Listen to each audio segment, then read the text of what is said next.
Students, तो आज हमारा ट्राइंगल्स का अगला लेक्चर है क्लास 10th का।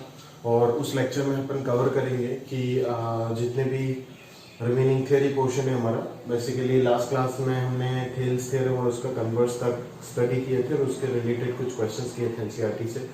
आज हम उसका जस्ट नेक्स्ट टॉपिक जो है क्राइटेरिया ऑफ सिमिलरिटी जो है उस चीज़ को कवर करने जाएंगे और उसके आधारित जो है कुछ क्वेश्चंस भी सॉल्व करेंगे। ठीक, तो सबसे पहले चलिए देखते हैं कि criteria for similarity of triangles. 3 प्रकार के क्राइटेरिया होते हैं।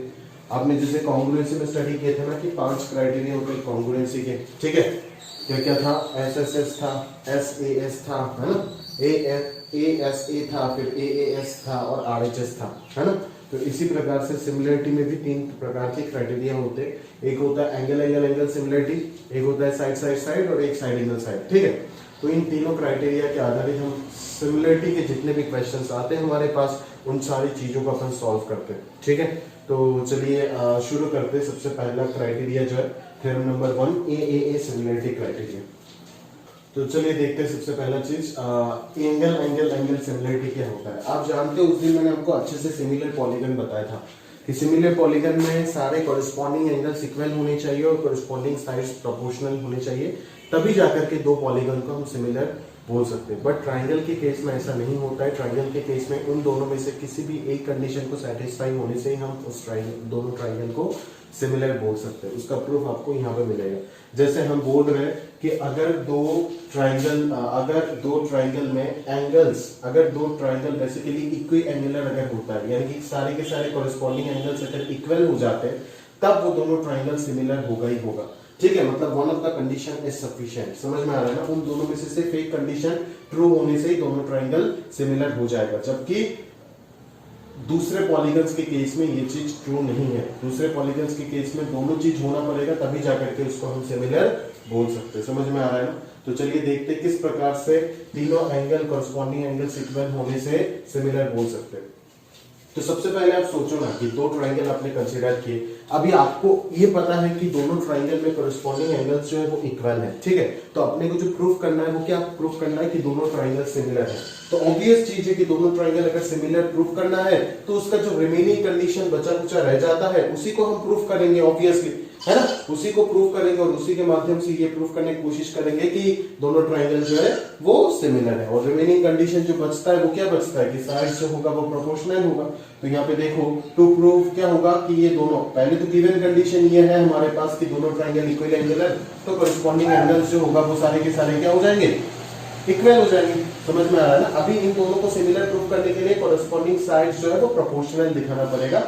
To prove ABC is similar to DEF, we have to prove that AB by D is equal to BC by EF is equal to AC by DF। ये हमें proof करना पड़ेगा। और अगर ये हमने ये प्रूफ कर दिए तो कहीं ना कहीं ये प्रूफ हो जाएगा कि ये चीज जो है वो इसको इम्प्लाई करते हैं और फिर आगे जाकर के हम देखेंगे कि ये भी इसको इम्प्लाई करेगा। समझ में आ रहा है ना? मतलब ट्राइंगल एक ऐसा पॉलीगन है जिसके केस में दोनों कंडीशन होना जरूरी नहीं है, एक कंडीशन होने से ही दूसरा ऑटोमेटिकली ट्रू हो जाता है। समझ में आ रहा है? चलो, तो प्रूफ अगर करते हैं तो हम 3 हिस्से में करेंगे ऑब्वियसली प्रूफ। पहले कॉन्ग्रुएंसीज में भी आप देखते थे कि 3 हिस्से में ही करते थे प्रूफ हमेशा। ठीक है ना?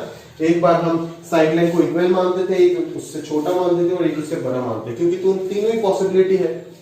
आपको तो नहीं पता ना कि आपको तो बस बोल के दिया है कि इक्वी एंगुलर है। अभी आपको ये तो नहीं पता कि AB साइड लाइन जो है वो D के इक्वल है या नहीं। इक्वल भी हो सकता है, इससे छोटा भी हो सकता है, इससे बड़ा भी हो सकता है। तो तीनों पॉसिबिलिटी लेकर के ही आपको प्रूफ करना पड़ेगा। समझ में आ रहा है ना? क्लियर है? चलो, तो सबसे पहले हमने मान लिया कि AB और D जो है वो क्या है, इक्वल है। अभी जरा मेरे बात ध्यान से सुनना, मेरे बात ध्यान से सुनना। ये सब तो हिस्ट्री लिखा जो भी, मैं आपको एक झटके में समझाता हूँ। देखो, आपको इतना सा पता है कि AB और D इक्वल है। अगर AB और D इक्वल है तो और 2 चीज आपको पहले से ही पता है, एंगल है एंगल D बराबर, एंगल भी एंगल E बराबर। अगर ये इसके इक्वल है, ये इसके इक्वल है, तो angle side angle, angle side angle से क्या बोल सकते हो कि ये दोनों ट्राइंगल क्या हो गया, कॉन्ग्रुएंट हो गया। अगर ये दोनों ट्राइंगल तेरा कॉन्ग्रुएंट हो जाता है, अरे यहाँ पे सिमिलरिटी का सिंबल क्या दे रहा हूं, कॉन्ग्रुएंसी। ये देखो, ये दोनों क्या हो गया, कॉन्ग्रुएंट हो गया। अगर ये दोनों कॉन्ग्रुएंट हो जाता है तो ये साइड CPCT से इक्वल हो जाएगा और ये साइड भी क्या हो जाएगा, CPCT से इक्वल हो जाएगा। समझ में आ रहा है ना? तो हमने लिख दिया BC is equal to EF and AC is equal to DF। समझ में आ रहा है? तो BC by EF कितना आएगा, 1 आएगा। AC by DF कितना आएगा, 1 आएगा। और AB और D अगर सेम है तो AB by D भी कितना आएगा, 1 आएगा।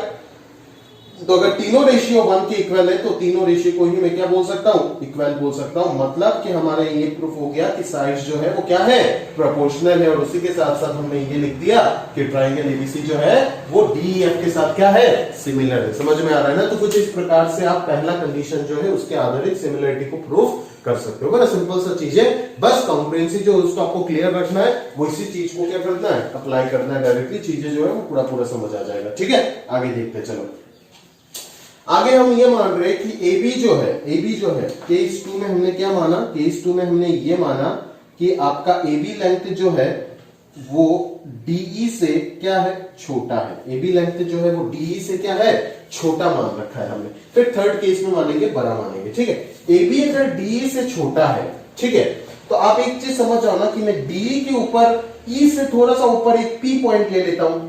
जितना AP का मान लो ये 3 सेंटीमीटर, ये 5 सेंटीमीटर है, तो 5 सेंटीमीटर के अंदर तो 3 सेंटीमीटर होगा ना।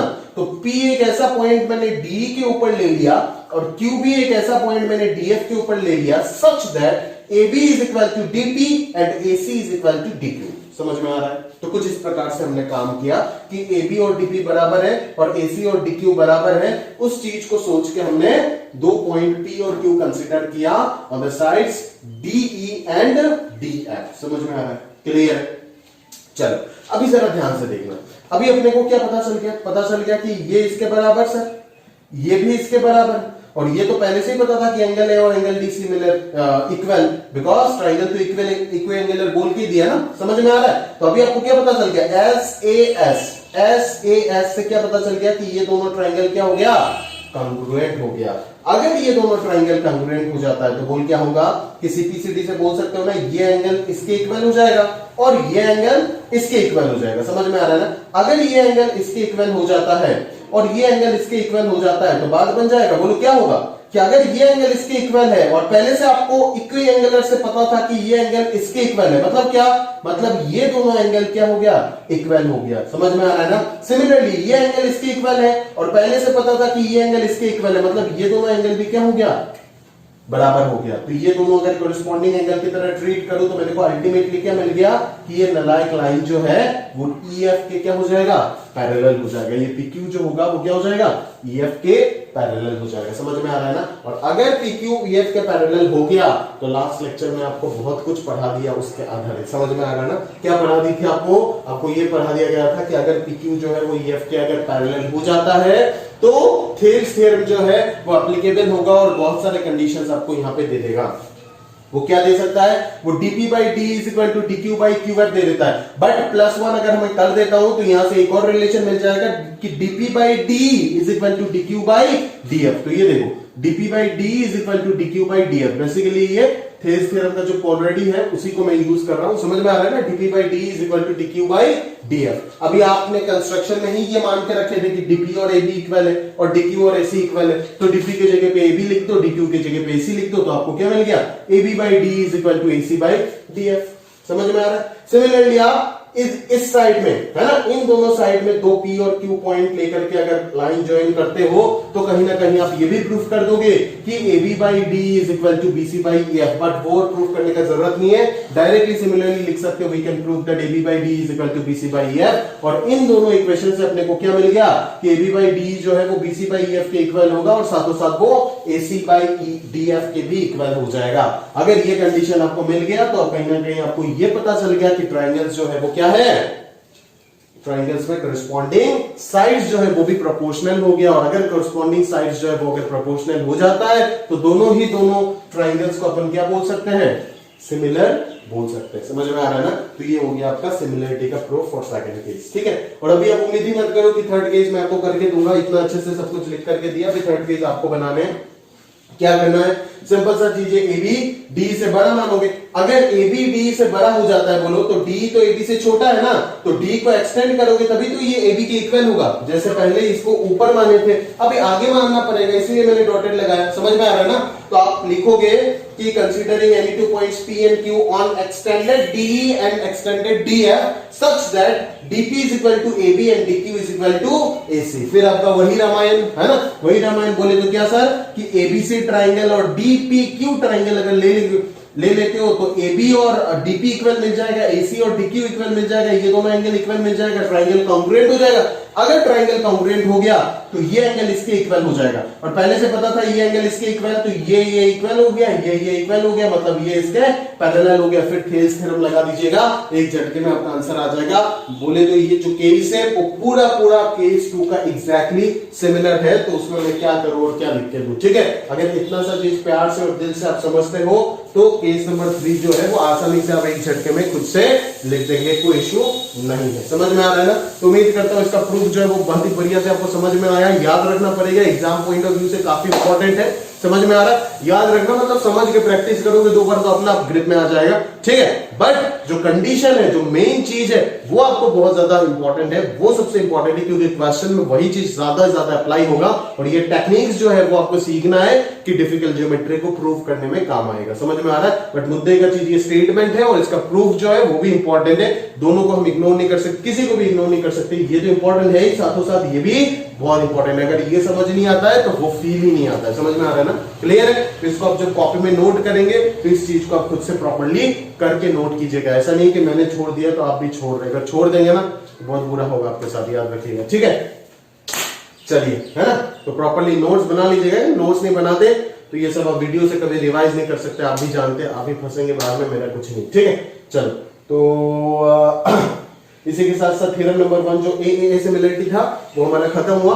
अभी देखते हैं हम अगला सिमिलरिटी जो है उसके ऊपर बातचीत करते हैं और देखते हैं उसको समझते हैं। देखो नेक्स्ट पार्ट है हमारा, नेक्स्ट थ्योरम नंबर 2 है एस सिमिलरिटी क्राइटेरिया, ठीक है। उस चीज को स्टडी करते हैं। अच्छा, लास्ट में जो हमने ए क्राइटेरिया पढ़ा था वो चीज अभी आप समझ गए होंगे, और उसको आप ए सिमिलरिटी क्राइटेरिया भी बोल सकते हो, बिकॉज आप जानते हो कि अगर किसी भी 2 ट्राइंगल में अगर 2 एंगल इक्वल हो जाते हैं तो थर्ड एंगल जो है वो कंफर्म है कि इक्वल होगा ही होगा। समझ में आ रहा है ना?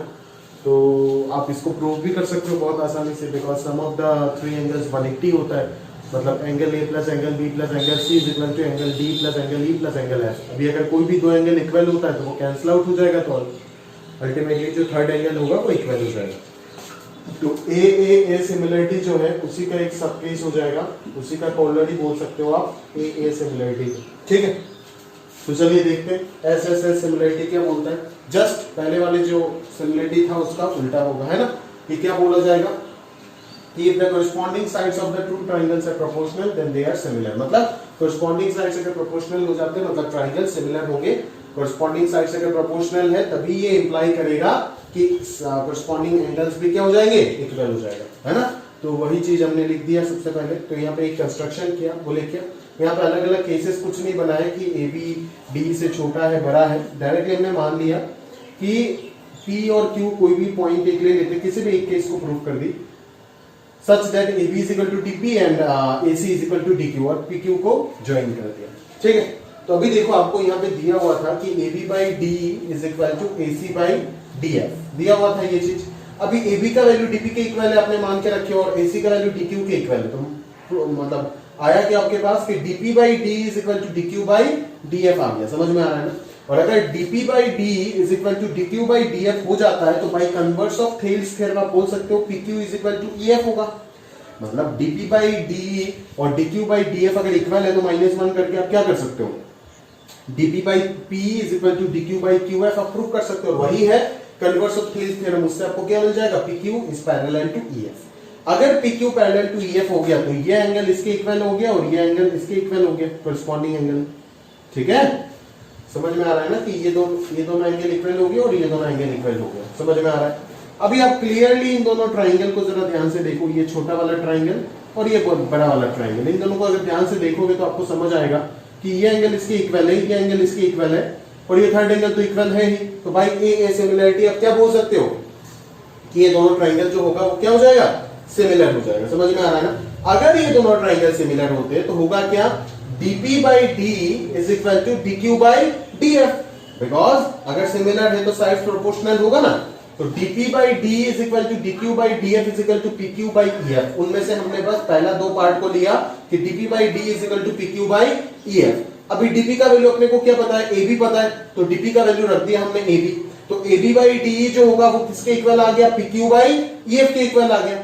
तो AB बाई डी और PQ बाई EF अगर पता है आपको, अभी मिला है, और पहले से आपको ये पता था कि AB by D BC by EF के इक्वल था, तो कहीं ना कहीं BC बाई EF जो है वो PQ बाई EF के इक्वल हो गया फ्रॉम दिस टू रिलेशन। तो EF कैंसिल होकर PQ जो है वो BC के इक्वल आ गया।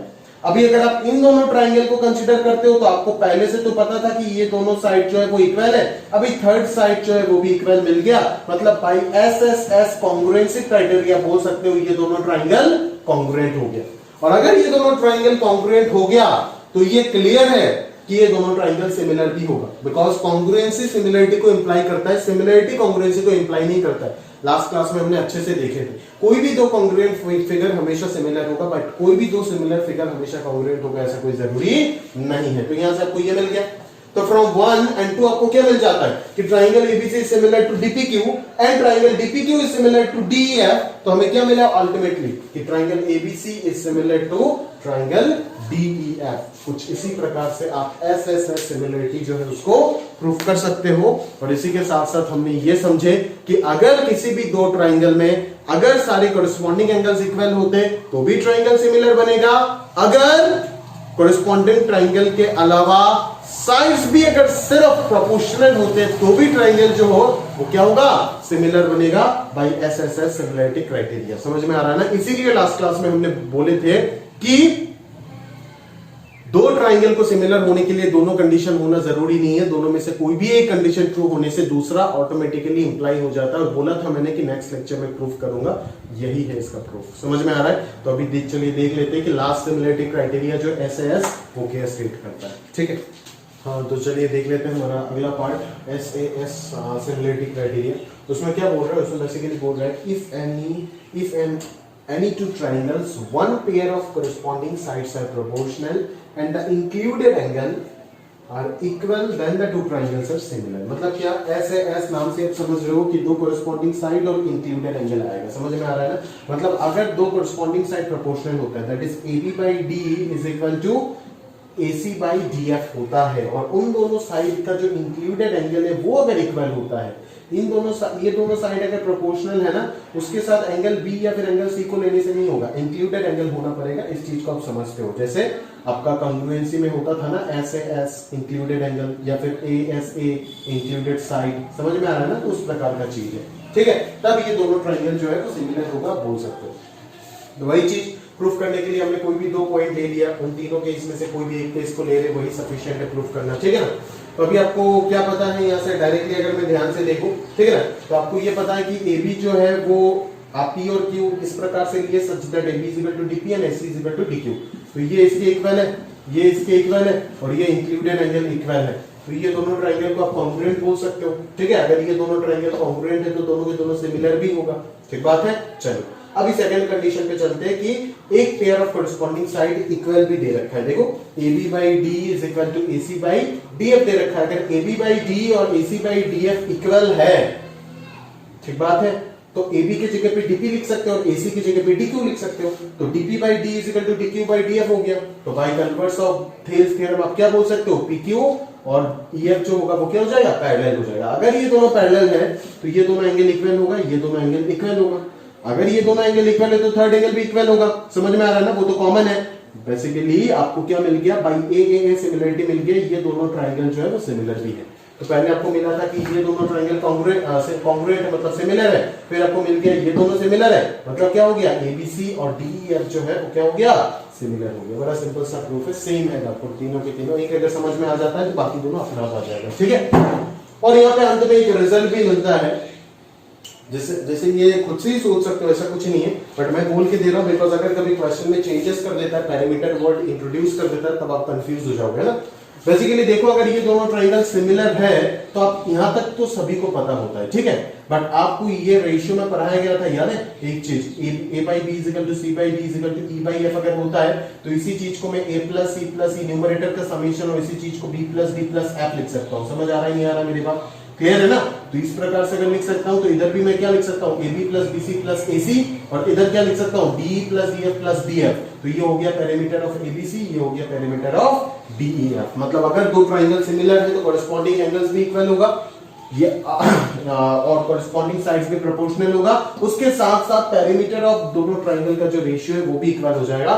मतलब कॉरेस्पॉन्डिंग साइड्स के साथ साथ पेरीमीटर वो भी प्रोपोर्शनल हो जाएगा। कॉरेस्पॉन्डिंग पेरीमीटर जो होगा वो भी क्या हो जाएगा, प्रोपोर्शनल हो जाएगा। ठीक है ना, तो इस प्रकार से हम स्पीड कर सकते हैं, है ना। और यही रहा हमारा ओवरऑल जो सिमिलरिटी का क्राइटेरिया था 3 प्रकार का, उसका डिटेल डिस्कशन और उसका प्रूफ। ठीक है, अभी हम इसी चीज के आधारित कुछ क्वेश्चंस कर लेते हैं, तो हमारा जो ये टॉपिक है और ग्रिप में आ जाएगा। और जो भी क्वेश्चंस मैं लूंगा शीट से नहीं ले रहा हूँ, आपके एनसीईआरटी टेक्स्ट बुक से ही ले रहा हूँ, ताकि बेसिक फंडे जो है उसको मैं अप्लाई करके आपको थोड़ा सा क्वेश्चन एक्सप्लेन कर पाऊँ। और बाकी जो इजी क्वेश्चन है जो एनसीईआरटी के मोस्ट डिफिकल्ट सेक्शन में आते हैं वही मैं कराने का प्रयास करूंगा। बाकी जो इजी क्वेश्चन है वो आप एनसीईआरटी के आराम से होमवर्क में डालूंगा, वो आप कर सकते हो। ठीक है, तो चलिए देखते हैं कुछ क्वेश्चंस डिस्कस करते हैं। तो चलिए अभी शुरू करते हैं हम कुछ क्वेश्चंस, और जो थियरी अभी तक हमने स्टडी की है उसके ऊपर कुछ क्वेश्चंस देख लेते हैं, तो वो थियरी भी और भी स्ट्रॉन्ग हो जाएगा। ठीक है ना, तो मैंने ये एनसीईआरटी के लगभग जितने अच्छे क्वेश्चंस थे आपके उस टॉपिक के ऊपर वो पिक करने का कोशिश किया और वो आपके साथ डिस्कस करूंगा। ठीक है ना, और मैं ये उम्मीद करता हूँ कि अगर इतना सा क्वेश्चन मैं आपको पक्का समझा सकता हूँ, अगर मैं समझा देता हूँ इतना सारे क्वेश्चन आपको थियरी के साथ साथ, तो जरूर कि एनसीईआरटी के रिमेनिंग क्वेश्चंस आप आंख बंद करके निपटा देंगे, वो मेरा गारंटी है। ठीक है, बट मेरे साथ साथ जो मेरा स्ट्रेटेजी हमेशा रहता है कि एग्जाम्पल्स, थ्योरी और अच्छे क्वेश्चंस पे फोकस करता हूँ। जो छोटे मोटे क्वेश्चंस है वो कराने का जरूरत नहीं है, वो अपना आप कर सकते हो। ठीक है, तो चलिए स्टार्ट करते हैं पहले क्वेश्चन के साथ। देखिए यहाँ पे क्या बोल रहा है। बोल रहा है कि एक girl of height 90 centimetre is walking away from base of a lamp post at a speed of 1.2 meter per second. If the lamp is 3.6 meter above the ground, find the length of her shadow after 4 seconds. बोला क्या है, ध्यान से देखिएगा, समझिएगा बात को, कि एक लैंप पोस्ट है, मान लीजिए एक लैंप पोस्ट है, इसको मैं एक लैंप पोस्ट मान रहा हूँ, ए बी मान लेता हूँ। इस लैंप पोस्ट का जो शेडो जाएगा वो बीसी हो जाएगा। ठीक है, तो पहले यहाँ पे एक गर्ल, लैंप का हाइट कितना है 3.6 मीटर। ठीक है, 3.6 मीटर ये पूरा इसका हाइट है ना। तो फिर बोल रहा है कि एक गर्ल यहाँ पे खड़ा था जिसका हाइट था 0.9 cm, ये आगे चल रहा है और आफ्टर 4 सेकेंड ये कहीं ना कहीं यहाँ पे पहुंच गया।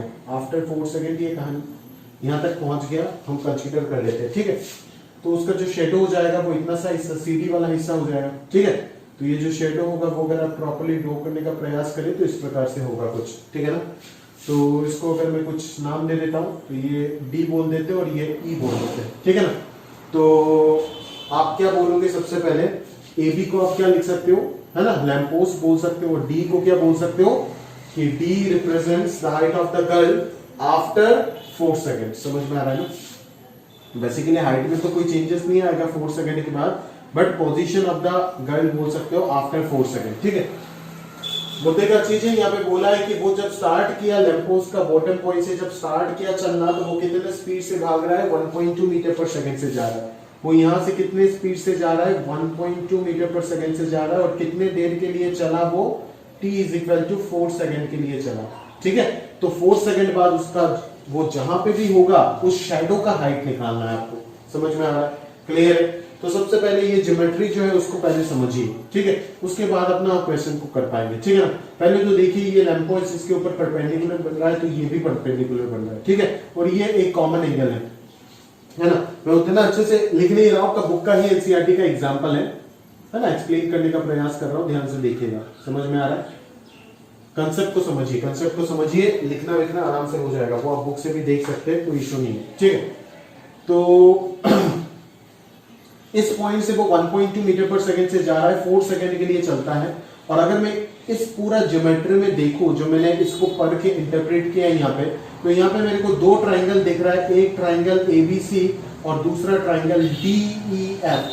समझ आ रहा है, सॉरी डीईसी, एबीसी और डीईसी, और उसमें मुझे क्या दिख रहा है कि ये एंगल इसके इक्वल है और ये एंगल कॉमन है, तो थर्ड एंगल तो इक्वल होगा, तो इन दोनों ट्राइंगल को मैं सिमिलर बोल सकता हूं by a similarity criteria, by a similarity criteria. आप सब कुछ प्रूफ करोगे अच्छे से।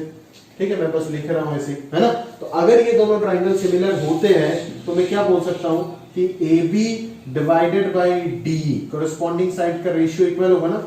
ए बी बाई डी जो होगा वो किसके इक्वल हो जाएगा, कहीं ना कहीं बीसी बाई ईसी के इक्वल होगा, मैंने यहाँ पे इस हाइपोटेन्यूज को कंसीडर नहीं किया बिकॉज इसके बारे में कोई इंफॉर्मेशन नहीं दिया गया। समझ में आ रहा है। अभी एबी भी आपको पता है 3.6, बीसी कितना है, height of the girl 0.9 centimetre हो जाएगा, ठीक है ना, सॉरी 0.9 cm है, सॉरी 9 cm है तो 0.9 सेंटीमीटर 90, हाँ 90 सेंटीमीटर बोला है तो 0.9 मीटर हो जाएगा। समझ में आ रहा है, क्लियर है। चलो अभी बीसी आपको चाहिए ना ईसी, तो ईसी तो ऊपर है तो बीसी को मैं कुछ बी प्लस ईसी लिख सकता हूं और ये डिवाइडेड बाई ईसी हो गया। समझ में आ रहा है। तो अभी ये भी पता है आपको, ये भी पता है ना, और ये ईसी आपको डिटरमाइन करना है। तो सबसे पहले आपको क्या निकालना पड़ेगा, यहाँ से बीसी बी निकालना पड़ेगा। तो बी क्या है आप देख सकते हैं, बी से ई तक का जो डिस्टेंस है वो क्या होगा, 4 सेकंड में इतना स्पीड से अगर बी डिस्टेंस वो कवर करता है तो बी का वैल्यू क्या होगा, S is equal to V T. आप जानते हो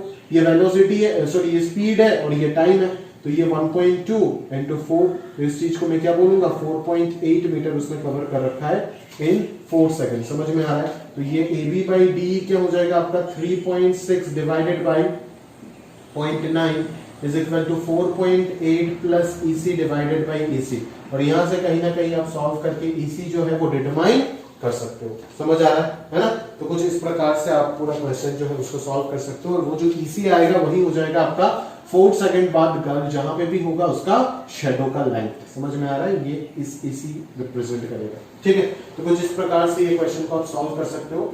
उसका कंसेप्ट को, मुद्दे चीज जो है उस चीज को प्रॉपर्ली ध्यान से समझने का प्रयास कीजिए, तो अपना आप जो है क्वेश्चन जो है वो अपने दिमाग में फिट हो जाएगा, ठीक है। चलिए आगे देखते हैं अगला क्वेश्चन, है ना, क्या बोलने का प्रयास कर रहा है और कैसे हम उन क्वेश्चंस को सॉल्व कर सकते हैं उस चीज को ध्यान से देख लेते हैं। चलिए, तो इसको प्रॉपर्ली जब भी आप कॉपी में नोट्स बनाएंगे थियरी के बाद, इतना क्वेश्चन मैं क्लास में कर रहा हूं तो इतना क्वेश्चन आपको क्लास कॉपी में होना चाहिए सबसे पहले, ठीक है। और मैं तो आपको समझा के दे रहा हूँ, क्लास में अगर होता तो प्रॉपर्ली लिखा भी देता, बट अभी आप खुद से लिख सकते हो। अगर लिखने में कोई दिक्कत है बुक का हेल्प ले लेना, अगर तब भी कोई दिक्कत होता है तो मेरे को बोल देना, ठीक है। इंग्लिश बचपन से पढ़ के आए हो, वो लिखने में क्या इश्यू होगा, है ना। गिवन लिखना है, ये प्रूफ करना, वो प्रूफ करना, कंसेप्ट समझो। अगर लिखना आता है और क्वेश्चन ही नहीं कर पाए एग्जाम में, नंबर थोड़ी ना मिलेगा। समझ में आ रहा है ना, सॉल्व करना इंपॉर्टेंट है। चलो आगे देखो अगला क्वेश्चन। इन फिगर वन आपका ये है ना, CM and RN are respectively the medians of triangle ABC and PQR, ठीक है ना। मीडियन बोल रहा है ना, सीएम भी मीडियन है और आरएन भी मीडियन है। भाई अगर ये मीडियन है तो ये दोनों के दोनों क्या हो जाएगा, मिड पॉइंट हो जाएगा। तो पहले से हमें मिल रहा है क्या, AM is equal to BM मिल रहा है और इधर से पीएन इज इक्वल टू क्या मिल रहा है, क्यूएन मिल रहा है। समझ में आ रहा है मेरी बात, क्लियर है। चलो आगे देखते हैं, आगे क्या बोल रहा है, आगे देखते हैं। आगे बोल रहा है आपको if triangle ABC and triangle PQR are similar to each other, मतलब ये दोनों सिमिलर दिया हुआ है। अगर ये दोनों सिमिलर दिया हुआ है तो क्या होगा, एबीसी के साथ पीक्यूआर, मतलब ए के साथ प्रोपोर्शनल कौन है, P, angle A angle P equal होगा, angle B angle Q equal होगा, angle C angle R equal हो जाएगा। समझ में आ रहा है। और सातों साइड्स जो है वो भी क्या होगा, प्रोपोर्शनल हो जाएगा ना भाई, वो भी क्या हो जाएगा, प्रोपोर्शनल हो जाएगा, सी ए डिवाइडेड बाई आर पी। समझ में आ रहा है। तो ये हो गया आपका इन डिटेल कहानी, है ना। आगे देखते हैं, चलिए आगे देखते हैं। A B by P Q is equal to B C by Q Y equal to C A by R P. आगे देखते हैं, आगे हमें क्या बोला जा रहा है। आगे ये बोला जा रहा है कि आगे अगर मैं ध्यान से देखूं तो आप देख सकते हो कि आपको प्रूफ करने बोल रहा है कि ट्रायंगल एएमसी और ट्रायंगल पीएनआर जो है वो सिमिलर है। एएमसी मतलब ये वाला ट्रायंगल और पीएनआर कौन सा है भाई, ये वाला ट्रायंगल। समझ में आ रहा है। इन दोनों को सिमिलर प्रूफ करने बोला है। तो क्या कर सकते हो, एक तो आपको मिल ही रहा है ना, ये दोनों एंगल तो इक्वल है ही, ठीक है। अभी आप यहां से क्या कर सकते हो, ए सिमिलरिटी के बारे में सोच सकते हो या तो एस सिमिलरिटी के बारे में सोच सकते हो, ठीक है, क्योंकि एंगल उन दोनों में ही इन्वॉल्व है ना। तो अगर आप ए सिमिलरिटी से प्रूफ करना चाहते हो सिमिलर, तो आपको एक और एंगल इक्वल दिखाना होगा। अगर एस से प्रूफ करना चाहते हो तो ये दोनों कोरिस्पोंडिंग साइड्स को प्रोपोर्शनल दिखाना होगा। तो सोचो जरा आप क्या कर सकते हो, है ना। पहले से आपको ये पता था ऑलरेडी कि AC बाई पी आर, ये देखो AC by R P is equal to क्या पता था आपको, AB by P Q. AB by P Q पता था ना। तो इस चीज को मैं कंसीडर करके लेके जाता हूं, AB by P Q is equal to AC by P R. समझ में आ रहा है। अभी AB जो है AM और BM अगर इक्वल है तो AB को मैं ट्वाइस AM लिख सकता हूं ना। देखो क्योंकि ये दोनों लाइन तो इक्वल है ना, तो AB को मैं ट्वाइस AM लिख रहा हूं और PQ को मैं क्या लिख रहा हूं, PQ को लिख रहा हूं ट्वाइस PN लिख रहा हूं, is equal to AC by PR लिख रहा हूं। तो ये 2 कैंसिल हो गया, तो ये AM डिवाइडेड बाई PN जो होगा वो कहीं ना कहीं AC बाई PR के इक्वल हो जाएगा। समझ में आ रहा है ना? तो AM by PN is equal to AC by PR और ये एंगल इक्वल है, मतलब क्या, corresponding sides are proportional and the included angle between them are equal. तो यहां से हम SAS सिमिलरिटी क्राइटेरिया से बोल सकते हैं कि ट्राइंगल AMC जो होगा वो ट्राइंगल PNR के क्या हो जाएगा, सिमिलर हो जाएगा, जो कि आपका पहला प्रूफ था। समझ में आ रहा है? क्लियर है? चलो आगे बोल रहा है CM बाई RN और AB बाई PQ इक्वल लिखा है। CM बाई RN, तो सिंपल सा देखो ना, अगर ये दोनों ट्राइंगल सिमिलर हो जाता है तो कोरिस्पॉन्डिंग साइड्स इक्वल बोल सकते हो ना यहां से, that is AM by PN हो जाएगा किसके इक्वल, CM बाई RN, और वही चीज किसके इक्वल हो जाएगा, AC बाई PR के इक्वल हो जाएगा। समझ में आ रहा है? AC बाई PR के इक्वल हो जाएगा। तो यहां से अपने को क्या प्रूफ करने बोला है, CM by RN is equal to AB by PQ। AB by PQ देखा है तो कुछ नहीं, बस इस चीज को आप कंसीडर कर लो ना, और इस चीज को कंसीडर करके ऊपर नीचे 2 लगा दो, तो ये ट्वाइस AM क्या बन जाएगा, AB बन जाएगा, और ट्वाइस PN क्या बन जाएगा भाई, PQ बन जाएगा। तो कहीं ना कहीं प्रूफ हो गया ना कि AB बाई PQ और CM बाई RN जो है वो इक्वल है।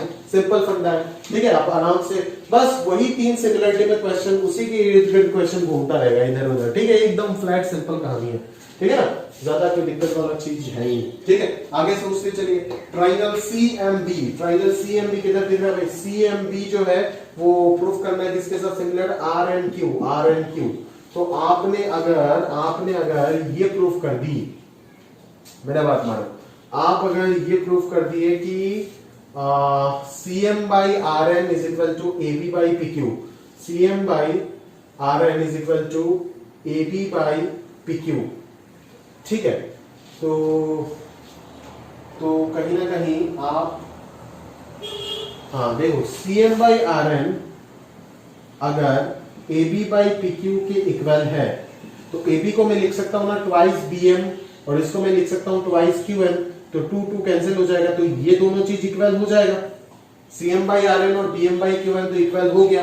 समझ में आ रहा है? क्लियर है? और CM बाई RN अगर AB बाई PQ के इक्वल है तो मैं ये भी बोल सकता हूं ना कि CM बाई RN जो होगा वो तो आपका BC बाई QR के भी इक्वल होगा, BC बाई QR के भी तो इक्वल हो जाएगा ना भाई।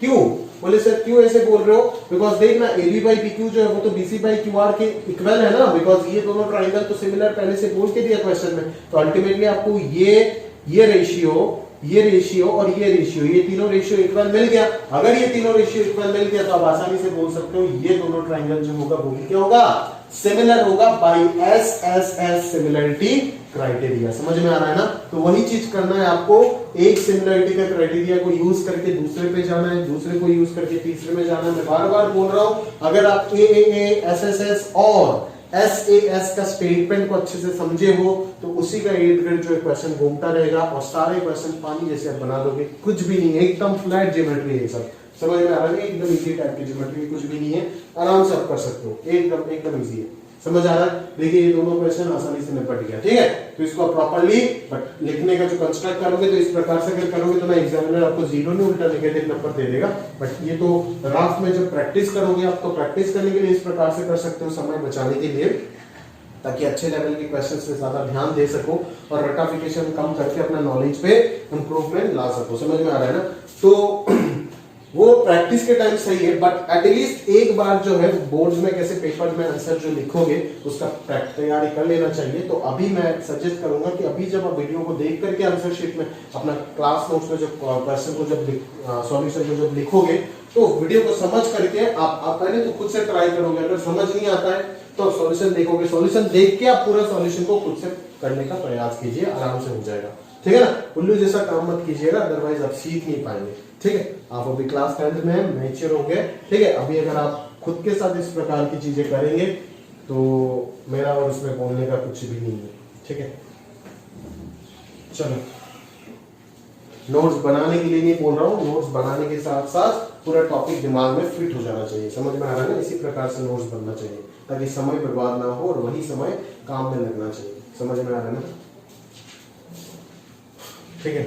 और मेरे को आप लोग बोलते रहते हो यार मोटिवेशन सर, मोटिवेशन। देखो मोटिवेशन वगैरह मोटिवेट करने के लिए मैं कोई नहीं इंसान हूँ, समझ में आ रहा है ना। मैं आज मोटिवेट करूंगा आपको, कल आपका मोटिवेशन किधर जाएगा, पानी पानी हो जाएगा, समझ में आ रहा है ना। आज मोटिवेट करूंगा 2 दिन याद रहेगा, 3 दिन खत्म हो जाएगा, है ना। जो बच्चा जिंदगी में कुछ करता है ना, उसका अंदर से खुद का सेल्फ मोटिवेशन आता है, समझ में आ रहा है ना। तो खुद को इस प्रकार से आप बनाओ, ताकि नहीं तो बाकी दुनिया को हरा के चला जाएगा। कितना दिन आप कितना यूट्यूब में वीडियो देखोगे मोटिवेशन के लिए, ठीक है। मोटिवेशन का भूख चाहिए भाई, मोटिवेशन खाना खाने की तरह है। भूख जैसे लगता है ना आपको, वापस मोटिवेशन का भूख लग जाएगा, तो किधर से मांगोगे मोटिवेशन जाकर के दुनिया के पास, या फिर यूट्यूब खोल के बैठे रहोगे, मोटिवेट यूट्यूब करेगा आपको, फिर जाकर के आप जो है वो पढ़ाई में लग जाओगे वापस, ठीक है ना। इस प्रकार के घिनौना काम आपको नहीं करना है ना। सेल्फ मोटिवेटेड रहना है हमेशा, ठीक है ना। कि काम करने का ऊर्जा आपके अंदर होना चाहिए कि सर बोलने से पहले अपन चीजों को निपटा दे जो सर पढ़ा चुके हैं, ठीक है ना। उस चीज को पकड़ के समय ना बर्बाद करे जो सर ने नहीं पढ़ाया अभी तक। सर जो पढ़ा चुके हैं, जैसे अगर सर ने रिलेशन कंप्लीट किए तो रिलेशन का एक भी क्वेश्चन मेरे से छूटना नहीं चाहिए, वो एटीट्यूड होना चाहिए। कुछ बच्चे तो होते हैं कि जो सर ने पढ़ाया नहीं, सर दूसरी जगह पे हो गया, तीसरी जगह पे हो गया, आप कब पढ़ाओगे भाई। अपन सबसे पहले पढ़ाएंगे, समझ में आ रहा है ना। सबसे पहले तो नहीं पढ़ा सकते क्योंकि बाकी दुनिया इतना पागल है कि वो उसको मौका मिल गया किसी भी प्रकार से सिलेबस खत्म करने में खींच रहे हैं, ठीक है ना। तो मैं तो उनके तरह तो काम नहीं कर सकता भाई। हम जिस प्रकार से कलाम इंस्टीट्यूट अपने क्वालिटी को मेंटेन करता है उसी प्रकार से करता जाएगा हमेशा, ठीक है। तो जिस क्वालिटी के साथ अपन क्लास में पढ़ाते थे उसी क्वालिटी के साथ वीडियो में पढ़ा रहे, ठीक है ना। उसमें कंटेंट में कोई कमी नहीं है, ठीक है, वो बराबर है। कि दूसरी दुनिया की तरह अपन खींच नहीं सकते सिलेबस को, ठीक है। आपके सर के ऊपर से ले जाकर के सिलेबस को खींच दे, है ना। आप एक किसी भी चैप्टर को किताब से उठा करके कंपेयर कीजिएगा कि हम लोग जितना कराते हैं उसका आधा का आधा 25% भी अगर किसी जगह पे हो जाता है तो बहुत बड़ी बात है, ठीक है सर। तो इस प्रकार की चीजें आप ना सोचिएगा। मेरे पास क्वेरीज आए इस प्रकार से तभी जाकर के बोल रहा हूं, अदरवाइज आपको फ्रस्ट्रेट करने का मेरा कोई इच्छा नहीं है और ना ही मेरे को वीडियो का समय खराब करने का कोई इच्छा है। बट याद आया अचानक से तो बोल देता हूँ, ठीक है ना। कि दुनिया में हो गया, बाकी दुनिया में अपने को पता है कि सिलेबस कब खत्म करना है, क्या करना है और किस स्पीड से चलाना है सिलेबस, ठीक है। हाँ, लॉकडाउन की वजह से थोड़ा सा अपन स्लो जरूर हो गए क्योंकि वो हालात सिचुएशन ऐसे है कि मैनेज सही से चीजें नहीं हो पा रहा है उसके वजह से। बट जल्द से जल्द उसको भी ठीक करने का कोशिश कर रहे, वही स्पीड पकड़ने का प्रयास कर रहे। बट ऐसा चीजें ना बोलेगा कभी कि सर दूसरी जगह पे हो गया, तीसरी जगह पे हो गया, अब आप कब कराओगे, क्या नहीं कराओगे, ठीक है ना। फिजिक्स केमिस्ट्री मेरा सिलेबस जो है वो बाकी है, वो मुझे भी पता है, वो मैं कंप्लीट करूंगा, उसका कोई चिंता मत करो आप। इसीलिए मैंने बायो सर को बोला था कि उस चीज को कंटिन्यू करने के लिए, है ना, ताकि मैं अभी नहीं कर पा रहा हूँ, क्लासेस नहीं ले पा रहा हूँ साइंस के। तो जो भी आप स्थिति आप इस प्रकार से बन गया, अभी क्या करें बोलो, ठीक है। बट अगर मैथ्स एडवांस में बात करें तो दूसरी जगह से कंपेयर मत कीजिएगा, बिकॉज उनको कुछ नहीं करना है, उनको बस किताब का क्वेश्चन जो है वो एक गाइड बुक है अपने आप में, ठीक है। मैं कोई गाइड बुक नहीं हूँ, मैं एक ट्रेनर हूँ, आपको ट्रेनर जैसे चीजें सिखाते हैं ना आपको उसी प्रकार से सिखाना। मैं एक मैथमेटिशियन हूँ ना, मैं एक गाइड बुक हूँ। मेरे को बस ट्रेनिंग देना आता है और वही चीज मैं करता हूँ, समझ में आ रहा है ना, ठीक है। मैं ट्रेन करना है ताकि आपका माइंड को इस प्रकार से ट्रेन करूँ ताकि आगे उस फील्ड में, उस जोन में कुछ भी घुसे तो आप उसको पछाड़ दो अच्छे से, समझ में आ रहा है। मेरा सिर्फ एक ही काम है, ना मैं एक मैथमेटिशियन हूँ ना मैं एक गाइड बुक हूँ, समझ में आ रहा है। तो बाकी दुनिया में जैसे खुद को गाइड बुक बना रखा है आप, है ना, तो चैप्टर जो ऊपर हटा करके बस एक्सरसाइज के सॉल्यूशन जो है वो आपको लिखाते जाएंगे और आप बोलोगे सिलेबस खत्म, कितना अच्छा बुक खत्म हो गया। आप रटते जाओगे और एक दिन खुद रटाफिकेशन के थ्रू एक गाइड बुक बन करके निकलोगे और दुनिया जो है वो आपको पेपर जैसे फाड़ते हैं ना अपन, ऐसे आपको दुनिया फाड़ के निकल जाएगा। अगर सुधरना है अभी सुधर जाओ, एनफ नेचर बन गए, ठीक है। सिलेबस बिल्कुल समय पे खत्म होगा, उसका चिंता आप मत कीजिए। और मोटिवेशन का मैं बार बार बोल रहा हूँ, सेल्फ मोटिवेटेड रहा करो, ठीक है। अगर खुद के अंदर से मोटिवेशन आपका जनरेट नहीं हो रहा है तो कोई आपको दोस्त मोटिवेट नहीं कर सकता इस दुनिया में, कोई कुछ नहीं कर सकता आपको।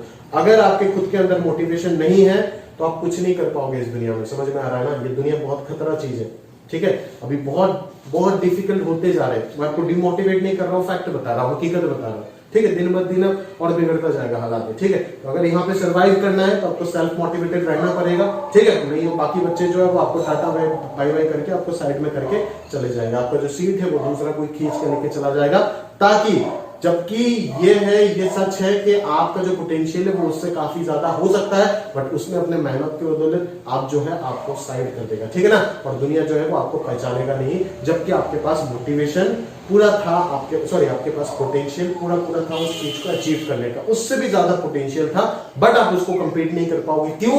क्योंकि आपके अंदर वो सेल्फ मोटिवेशन नहीं था, जिस वजह से आप पीछे चले गए। अगर आज की दुनिया में, आज के इस 21st सेंचुरी में अगर आपके अंदर सेल्फ मोटिवेशन नहीं है तो आप कुछ नहीं कर पाओगे दोस्त। 15 लाख का भीड़ आकर के 11th 12 में आपको 1 लाख मार के साइड कर देगा, आप कुछ नहीं कर पाओगे, कुछ नहीं कर पाओगे। आप बस रटते रह जाओ पूरा दिन भर और ये बोलोगे कि मेरे को कोई मोटिवेट कर दो। मैं ताने नहीं जा रहा हूँ, याद रखिएगा, मैं ताने नहीं दे रहा हूँ किसी को, मैं आपको दूसरे तरीके से मोटिवेट कर रहा हूँ ताकि आप इस चीज को समझो। ये सच्चाई है कि दुनिया आपको मोटिवेट नहीं कर सकता। मोटिवेशन खुद के अंदर से आता है और वही इंसान को आगे लेकर के जाता है। जिस बच्चे के अंदर वो सुबह उठ करके पढ़ने का चाहत होता है वही कुछ कर पाएगा, जिसके अंदर खुद मोटिवेशन अंदर से डेवलप होता है। यार अपने को तो दुनिया जो है वो अभी तो सब कुछ स्थिति खराब है, क्या करना है, अपन कैसे पढ़े, ये सब बोल के कोई फायदा नहीं है यार। दुनिया की स्थिति जो है, देश का स्थिति, पूरे सोसाइटी बिगड़ चुका है, अच्छे से आप भी जानते हो। ऐसे एक महामारी आया जो सब कुछ इधर उधर करके रख दी, समझ में आ रहा है ना, वो सारी कहानी आप जानते हो। बट क्या करें, उसके लिए बैठे रहे कि अगर दुनिया को हेल्प करना चाहते हो किसी भी प्रकार से तो पहले खुद के लिए खुद को हेल्प करो यार। अगर दुनिया के लिए कुछ करना चाहते हो तो पहले खुद के लिए करो। अगर आप दुनिया के लिए कुछ करना चाहते हो तो पहले खुद के लिए करो। अगर खुद के लिए कुछ कर नहीं पाए दुनिया के लिए क्या करोगे? दूसरे किसी के लिए क्या करोगे? कुछ नहीं कर सकते आप अगर दुनिया के लिए, इस देश के लिए, इस देश ने आपको पढ़ाया ना, इस देश ने खाना खिलाया आपको, आप बाद में बराबर नौकरी मिल करके यूएस मत चले जाएगा, दूसरे कंट्रीज में मत चले जाएगा कभी। समझ में आ रहा है ना? ये होता है गद्दारी देश के साथ। ऐसे गद्दार को मैं देख नहीं पाता कभी। समझ में आ रहा है? ऐसे गद्दारी। आप आईटी से निकल करके आज आपको बड़े बड़े पैकेजेस मिलेंगे और आप चले जाओगे इटली, आप चले जाओगे फ्रांस, दूसरे कंट्रीज में चले जाओगे और उनका इकोनॉमी बढ़ाओगे और हमारे देश को पीछे आप करते जाओगे दिन पर दिन। आपका एक स्टेप हमारे देश को पीछे करता जाएगा। समझ में आ रहा है? इसलिए आपने आईआईटी में पढ़ा था। अबे तो इतना भी शौक है अगर बाहर जाने का तो बचपन से उधर जाकर के पढ़ो ना। क्यों यहाँ पे पैदा हुए हो, इधर का सिस्टम में पढ़ रहे हो और बाद में जाकर के उनके लिए काम करते हो? ऐसे गद्दार बनना है तो पढ़ो ही मत। समझ में आ रहा है ना? बट अगर इस देश के लिए कुछ करना चाहते हो तब जाकर के पढ़ो, वरना मत पढ़ना। समझ में आ रहा है ना? अगर आपके अंदर इंसानियत नहीं है तो आप जानवर अगर हो तो पढ़ के क्या करोगे? मत पढ़ो। ऐसा पढ़ाई का कोई जरूरत नहीं। बट मेरा ये विश्वास है कि आप जितने भी बच्चों को मैं पढ़ाता हूँ वो सारे के सारे हमारे देश के लिए काम करेंगे। इसी चीज को सोच करके पढ़ाता हूँ और वो मोटिवेशन देने का अभी मेरा समय नहीं है, क्योंकि अभी मेरे को वो सही चीज आपके अंदर डेवलप करने का जरूरत है। उस करेक्ट टाइम लिमिट, उस टाइम बाउंडेशन के अंदर वो सही चीज आपके अंदर दे दूं, जिस मोटिवेशन से आपका जो है वो आगे जो है वो दुनिया बनेगा और आप इस देश के लिए कुछ कर सकते हो। अगर आप इस देश के लिए कुछ करना चाहते हो दोस्त, अगर आप इस ह्यूमैनिटी के लिए कुछ करना चाहते हो तो सबसे पहले आपको खुद के लिए करना पड़ेगा। अगर आप खुद के लिए कुछ कर नहीं पाए तो आप दुनिया के लिए क्या, किसी भी इंसान के लिए कुछ नहीं कर पाओगे। हमें जिंदगी में सेल्फिश नहीं बनना है, हमें पूरा देश को संभालना है, हमें पूरा अपने देश के लिए काम करना है। समझ में आ रहा है ना? हमें अपने जिस जगह ने आपको बनाया उस जगह को आपको वापस देके जाना है कुछ ना कुछ। समझ में आ रहा है ना? जिस देश ने, जिस एजुकेशन सिस्टम ने आपको पढ़ाया, आपको इस काबिल बनाया, आज तक तो पढ़े लो, क्लास 10 तक तो पढ़े हो ना, है ना? आप जानते हो कि देश में 70% बच्चा क्लास 10 तक भी पढ़ नहीं पाता। आप तो पढ़े हो ना, तो इतना तो लकी इनफ हो ना। तो अगर आप इतना तक लकी हो तो आप आगे भी पढ़ोगे और ये मेरा भरोसा है, आपके ऊपर विश्वास करता हूँ, तभी जाकर के आप लोग पढ़ा रहा हूँ कि आगे जाकर के आप इस देश के साथ गद्दारी नहीं करोगे। और हमारे देश में अगर आप रह करके पढ़ रहे हो तो ये आपका जिम्मेदारी बनता है कहीं ना कहीं कि हम लोग के लिए काम करो। आप हम लोग के लिए मतलब इस सोसाइटी के लिए, इस देश के लिए काम करो। समझ में आ रहा है ना? बाहर मत जाएगा कभी, वो तो अलग बात होगी। अगर बाहर जाना है तो अभी जाइए, मत पढ़िए इस एजुकेशन सिस्टम में, इंडियन एजुकेशन सिस्टम में। पढ़ने के बाद अब बाकी सारी चीजें बाहर जाए। भाई आपके अंदर पोटेंशियल है, चीजें सीखना है, सीखने के लिए जाना है, भाई सीखो, सब कुछ करो, बट काम करो खुद के देश के लिए। डॉक्टर कलाम भी गए थे नासा में, सीखने के लिए गए थे, बट नासा के लिए कभी काम नहीं किया, इसरो के लिए काम किया, इसीलिए इसरो आज 4 नंबर पे देश है पूरा दुनिया में। समझ में आ रहा है ना आपको? ठीक है, तो उस तरीके से अपना एटीट्यूड को डेवलप करो। और दूसरी बात जो आखिरी बोलना चाहता हूँ, बहुत देर बात कर लिया, वो ये है आपका, वो जो सबसे इंपॉर्टेंट बात है वो ये है कि अगर आपको इस देश के लिए, देखो करना तो है, आज आप पढ़ क्यों रहे हो? क्योंकि आगे जाकर के आपको देश के लिए कुछ करना है। अगर आप देश के लिए कुछ करना चाहते हो, देश के लिए करना है, मैं बोल रहा हूँ देश के लिए करना है, तभी पढ़, वरना मत पढ़। देश के लिए अगर करना चाहते हो तो पहले खुद के लिए कुछ करना पड़ेगा। अगर खुद के लिए कुछ करना है तो अभी वो जो मोटिवेशन है वो सेल्फ मोटिवेशन आना पड़ेगा खुद के अंदर से। समझ में आ रहा है ना? फिर खुद के अंदर से सेल्फ मोटिवेशन आना पड़ेगा। और अभी अगर मैं ये सब फलाना बात करके आपका समय बर्बाद कर दूं, ना मेरे पास पढ़ने आओगे, ना मेरे से पढ़ोगे, बोलोगे ये तो सिर्फ मोटिवेशन फालतू का देता है। समझ में आ रहा है ना? तो मेरा एक ही जिम्मेदारी बनता है कि वो समय के अंदर वो लास्ट में जाकर के सारे कहानी आपको बोल के देता, बट उस टाइम बाउंडेशन के अंदर अगर मैं अपना रिस्पॉन्सिबिलिटी पूरा नहीं कर पाया तो तो आप मेरे पास क्यों आए हो पढ़ने के लिए? समझ में आ रहा है ना? मैं अपना रिस्पॉन्सिबिलिटी काम पूरा कर रहा हूँ, ठीक है? मैं ही अपना रिस्पॉन्सिबिलिटी पूरा नहीं कर पा रहा हूँ, मैं उम्मीद कैसे करूंगा कि आप जो मेरे से पढ़ रहे हो वो आप अपना जिंदगी अपना दुनिया के लिए कुछ करोगे? समझ में आ रहा है? तो इसी प्रकार से जो चीजों को है वो समझना है बारी बारी से, बट इतना डिटेल में अभी आपको जानने का या फिर समझने का कोई जरूरत नहीं है। बस इतना समझना है कि सर ने इतना बोला है कि इस देश के लिए हमें काम करना बड़ा होकर के, इसीलिए आज हम पढ़ रहे हैं। और अगर इस देश के लिए हमारे लिए कुछ भी करना है तो हमें सबसे पहले खुद के लिए काम करना होगा, और वो वक्त है अभी। और उसका सेल्फ मोटिवेशन आपके खुद के अंदर से आना पड़ेगा। समझ में आ रहा है ना? अगर आप खुद के लिए नहीं कर पाते तो ये दुनिया को जानेगा नहीं, दुनिया आपसे क्यों हेल्प मांगेगा? समझ में आ रहा है? क्लियर? तो इसीलिए मैं बार बार बोल रहा हूँ कि सेल्फ मोटिवेशन होना जरूरी है, सेल्फ मोटिवेशन होना जरूरी है। अगर तेरे अंदर नहीं है तो उस चीज को डेवलप कर, नहीं तो पूरा दुनिया जो है वो बहुत तेजी से भागता है। क्या भागता है? बहुत तेजी से भागता है। वो तेरे को कब पीछे छोड़ देगा वो कुछ तुमको पल्ले नहीं पड़ेगा, और जब तुमको पीछे छोड़ देगा उसके 3-4 महीने बाद जाकर के एहसास होगा कि तुम्हारे हाथ से सब कुछ जा चुका है। ऐसा नहीं है कि तुम उसके बाद डेवलप नहीं कर सकते हो, तुम उसके बाद भी ग्रो करके उसको बीट कर सकते हो, बट उस मोमेंट पे वो अपॉर्चुनिटी आपके हाथ से निकल गया। ठीक है ना? तो दुनिया एक के बाद एक जिंदगी जो है वो आपको अपॉर्चुनिटीज देते जाएगी। ठीक है? अभी आपके पास एक है, अगर पकड़ लोगे तो अभी शाइन कर लोगे। समझ में आ रहा है? ये नहीं बोलते हम हमेशा भी ये चिल्लाते हैं कि आप आईटी में जाना है, आपको आईटी में जाना है। क्यों जाना है? कि आईटी में सारे लोग जो जाते हैं वही सक्सेसफुल होते, जो आईटी में नहीं जाते वो सक्सेसफुल नहीं होते। अरे ऐसा नहीं भाई, जितना भी बड़े इंसान आज की दुनिया में बने, जितना भी आप देखोगे जितने भी बड़े इंसान बने हैं सारे के सारे क्या आईटीएन है? कभी भी नहीं 1% आपको मिलेगा आईटीएन। समझ में आ रहा है ना?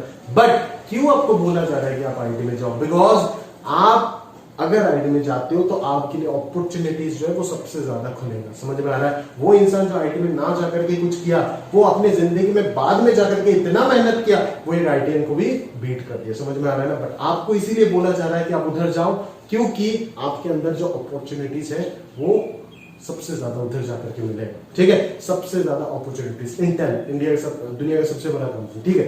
अब जानते हो कि किसी कॉलेज में आता ही नहीं, तो अगर आपका सपना है कि भाई इंटेल में काम करना या फिर सीखना, काम तो नहीं करना सपना हो सकता है कि अगर सीखना तो आपको उधर जाना पड़ेगा। समझ में आ रहा है ना? उधर जाना पड़ेगा, वो अपॉर्चुनिटी आपको नहीं मिलेगा। समझ में आ रहा है ना?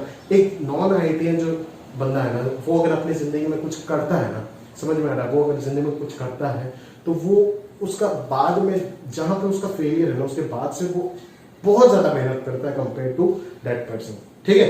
समझ में आ रहा है ना? कंपेयर टू दैट 99% आईटीएन जो सक्सेसफुल नहीं है। ठीक है? उसके तरह, उस 1% के तरह। समझ में आ रहा है? बट अगर आप उस जगह पे जा करके और भी ज्यादा उसने जितना, उस पर्सन ने जो सक्सेसफुल है, उस पर्सन ने जितना मेहनत किया है अपनी जिंदगी में, उतना अगर कर लेते हो तो वो जिस लेवल में है उससे भी कहीं ज्यादा लेवल में आप जा सकते हो। बिकॉज जब आपका जिंदगी का स्टार्ट हुआ था तो स्टार्टिंग लेवल में वो किसी प्राइवेट कॉलेज में था, आप एक बहुत ही अच्छे कॉलेज में, तो आपके लिए अपॉर्चुनिटी ज्यादा है। उसने अपनी जिंदगी में ऊपर जाने के लिए जितना मेहनत किया उतना अगर आप कर लोगे तो आप बहुत ऊपर पहुंच जाओगे। ठीक है? तो आज के डेट में मैं आपको वही सजेस्ट कर सकता हूँ कि आपके अकॉर्डिंग, आपके पोटेंशियल के अकॉर्डिंग आप जो भी सबसे अच्छे जगह उसी जगह पे जाकर के पढ़ो, वही मैं सजेस्ट कर सकता हूँ। उसके अलावा कुछ नहीं बोल सकता। ठीक है? बातचीत बहुत ज्यादा हो गया यार, बट मुद्दे का जो चीज है वो हमेशा याद रखिए कि अपने को क्या करना है, सेल्फ मोटिवेटेड बनना है ना। मोटिवेशन खुद के अंदर से आना चाहिए, वो कोई दे नहीं सकता कभी भी। ठीक है? कोई भी इंसान को दे नहीं सकता। अगर सेल्फ मोटिवेटेड नहीं हो तो दुनिया बहुत तेजी से भाग के आ रहा है आपकी तरफ। याद रखना, बहुत तेजी से भाग रहा है दुनिया। ठीक है? आपको कब पीछे छोड़ेगा कोई, आपको हवा भी नहीं लगेगा। ठीक है? बाद में सिर्फ आप एक्सक्यूजेस बनाते जाओगे, शायद मेरे पास फलाना नहीं था, ये नहीं था, वो नहीं था, वो नहीं था। आपके पास सब कुछ है यार, सब कुछ है आपके पास। अगर करना चाहते हो इतना रिसोर्सेज के साथ आप सफिशिएंटली पूरा दुनिया में बीट कर दोगे सबको। ठीक है? अगर वो करने का जज्बा आपके अंदर है तो। ठीक है? चलिए देखते हैं कि सेकंड क्वेश्चन तक तो अपने डिस्कस कर दिए। थर्ड क्वेश्चन की अगर बात करें तो समझ सकते हैं कि third question CD and GH are respectively, अच्छा हाँ, CD and GH are respectively the bisectors of angle ACB and angle EGH such that angle ACB and angle EGH, अच्छा दो ट्राइंगल है, एंगल ABC एक ट्राइंगल है, ठीक बात है, और एंगल EGH एक और ट्राइंगल है। समझ आ रहा है मेरी बात? चलो, बोला है CD and GH are respectively bisectors. ये हो गया एक बाइसेक्टर, EFG होगा ना, EFG तो GH हो जाएगा एक और बाइसेक्टर। समझ में आ रहा है? तो ये दोनों एंगल इक्वल होगा, ये दोनों एंगल भी इक्वल होगा। बाइसेक्टर बोला है ना, एंगुलर बाइसेक्टर क्या होता है आप जानते हो, ठीक है। तो आपको प्रूफ करने बोला अगर ये दोनों ट्राइंगल सिमिलर होता है तो आपको प्रूफ करना है CD/GH = AC/FG। तो ध्यान से समझो, अगर ये दोनों ट्राइंगल सिमिलर है तो सबसे पहले तो सिमिलरिटी का कंडीशन छाप दो आप। एंगल ए एंगल इक्वल है, एंगल बी एंगल एफ के इक्वल है और एंगल सी एंगल जी के इक्वल है, ठीक है। और क्या मिला आपको, AB/EF जो होगा वो किसके इक्वल हो जाएगा, बोलो AB/EF हो जाएगा आपके BC/FG के इक्वल, और वही चीज हो जाएगा AC/EG के इक्वल, ठीक है। चलो देखो, अभी आपको सबसे पहले प्रूव करना है CD/GH है ना इज इक्वल टू AC/FG मतलब ये दोनों साइड प्रोपोर्शनल प्रूफ करना है। अगर ये दोनों साइड प्रोपोर्शनल प्रूफ करना है तो अपने को कहीं ना कहीं इन दोनों ट्राइंगल को सिमिलर दिखाना होगा। अगर इन दोनों ट्राइंगल को आप सिमिलर दिखाना चाहते हो तो अपने को क्या करना होगा, बोलो।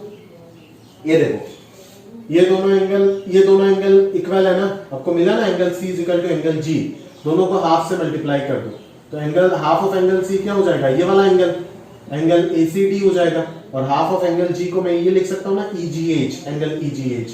तो ये एंगल इसके इक्वल मिल गया, और एंगल A और एंगल E तो पहले से ही पता था, तो इन दोनों रिलेशन का हेल्प से मैं क्या बोल सकता हूं, by A similarity this two triangles are similar. समझ में आ रहा है? और अगर ये दोनों ट्राइंगल सिमिलर होता है तो AC/EG जो होगा वो DC/GH के इक्वल होगा, वो DC/GH के इक्वल होगा, और वही हो गया आपका फर्स्ट प्रूफ। समझ में आ रहा है? फिर आपको बोला है DCB और HGE जो है वो सिमिलर प्रूफ करना है। अभी देखो, DCB और HGE अगर सिमिलर प्रूफ करना है तो DC/GH जो है वो आपको क्या मिल गया, AC क्या GH के इक्वल मिल गया। फर्स्ट पार्ट में तो मिला ना, बट आप जानते हो कि AC/GF जो है ना, सॉरी ये क्या लिखा मैंने, CD/GH जो होगा वो है AC/EG होगा, तो EG होगा AC/EG के इक्वल होगा, ठीक है। चलो, तो AC/EG के अगर इक्वल हो गया, और आप जानते हो कि AC/EG जो है वो AB/EF के इक्वल है, या फिर वो BC/FG के इक्वल है। समझ में आ रहा है ना? तो आपको कहीं ना कहीं ये मिल गया ना कि CD/GH जो है वो तो फर्स्ट रिलेशन से वो AC/EG के इक्वल है, और AC/EG जो है वो BC/FG के इक्वल है, तो अल्टीमेटली CD/GH जो है वो BC/FG के इक्वल हो गया। समझ में आ रहा है? ठीक है। और आप जानते हो कि ये दोनों एंगल अगर इक्वल है तो ये छोटा वाला एंगल भी क्या होगा, इक्वल होगा। मतलब क्या, कोरिस्पोंडिंग साइड प्रोपोर्शनल हो गया and included angle between them equal हो गया। मतलब क्या भाई, इसके साथ आप लिख दोगे angle DCB = angle HGF, therefore by SAS criteria of similarity we can state that DCB is similar to triangle HGE। उस प्रकार से ये सिमिलर प्रूफ हो गया। आगे सोचते कि DCA और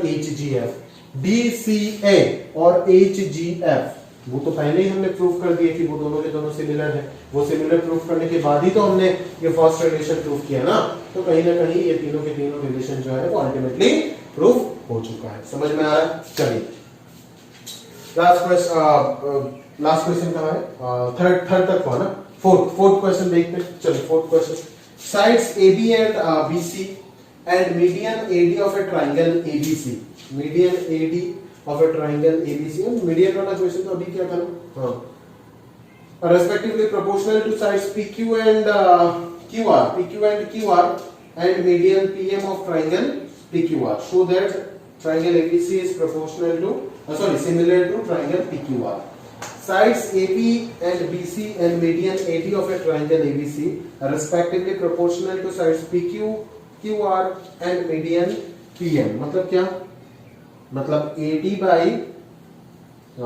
by PQ is equal to क्या बोला, BC by QR is equal to क्या बोला, median that is AD by PM ये आपके पास गिवन है। तो आपको ये प्रूव करना है कि ये दोनों ट्राइंगल जो है वो क्या है, सिमिलर है। तो ये दोनों ट्राइंगल सिमिलर प्रूव करने के लिए आपको क्या चाहिए, ये दोनों तो इक्वल आपको पता है ना। तो मैं क्या कर सकता हूं यहां से, अगर मैं ध्यान से देखो तो आप समझ सकते हो कि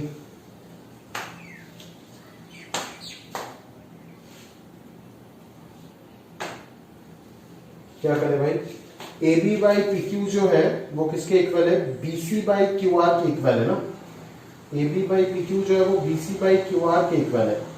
चलो A B by P Q जो है वो B C by Q R के इक्वल है, और वही चीज A D by P M के इक्वल है। ठीक है, तो बीसी को मैं क्या लिख सकता हूं, बीसी को हटा करके यहाँ पे मैं 2BD लिख सकता हूं, और इसको हटा करके मैं 2QM लिख सकता हूं, because D and M are the mid point. तो AB बाई PQ हो गया आपका BD बाई QM और equal to AD by PM हो गया। मतलब ये ट्राइंगल जो है, ये दोनों ट्राइंगल सिमिलर आ गया from SSS similarity.